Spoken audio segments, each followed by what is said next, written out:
ఎంత కమిటెడ్గా ఉన్నాను తెలంగాణ కంటే. జనసేన మా వాళ్ళందరూ ఎదురు చూస్తున్నారు తెలంగాణలో జనసేన ఎదగాలని. నేను ఒకటే చెప్పా, ప్రజలు కోరుకునే వరకు మీరు ముందుకు తీసుకెళ్ళండి అని చెప్పి నేను జర్నలిస్ట్ కాలనీలో ఉన్న తెలంగాణ జనసేన పార్టీని కూడా తీసేసాను. మొత్తం హెడ్ క్వార్టర్స్ అంతా మంగళగిరిలో పెట్టిన. నాకు అంత కమిట్మెంట్ తెలంగాణ మీద. ఎందుకంటే నాకు రెచ్చగొట్టడం ఇష్టం లేదు. తగ్గి మాట్లాడా.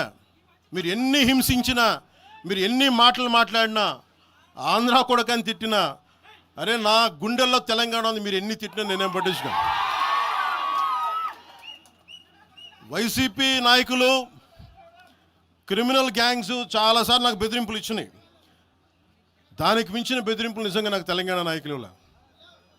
వైసీపీ గుండాలు ఇచ్చిన బెదిరింపుల కంటే కూడా, చంపేస్తామని బెదిరింపుల కంటే కూడా నాకు తెలంగాణ ఎప్పుడు ఇవ్వలే.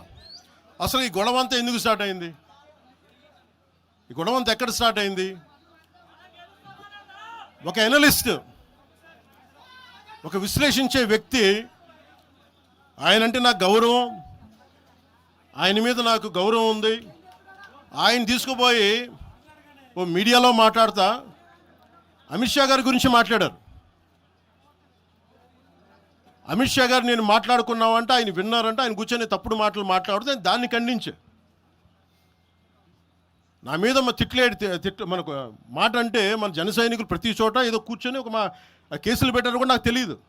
తెలిసిన వెంటనే చెప్పాను, అవన్నీ వదిలేనని చెప్పాను నేను. అవన్నీ మళ్ళీ ప్రెస్ క్లబ్లో పోయి మీరు తిడుతూ ఉంటే, ప్రాంతీయ విద్వేషాలు రెచ్చగొడితే దాంట్లో కూర్చోబెట్టి ఎంతకాలం చేస్తారు?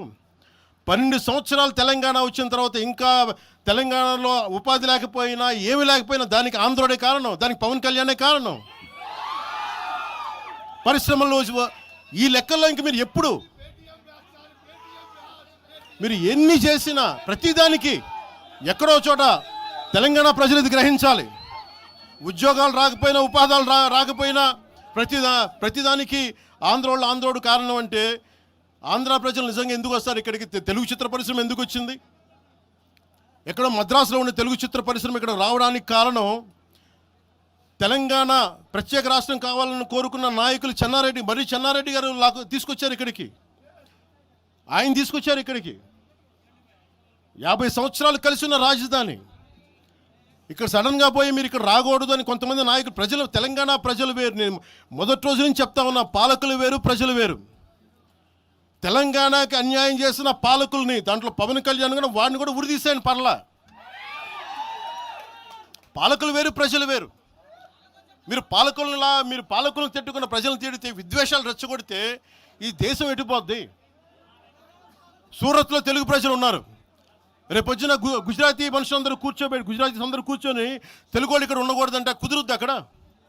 నాందేడ్లో ఉన్న తెలుగు వాళ్ళు, షోలాపూర్లో ఉన్న మన తెలంగాణ తెలుగు వాళ్ళు అందరూ కూర్చోబెట్టి మా మహారాష్ట్రీయులు తిరగబెడితే ఏమవుద్ది?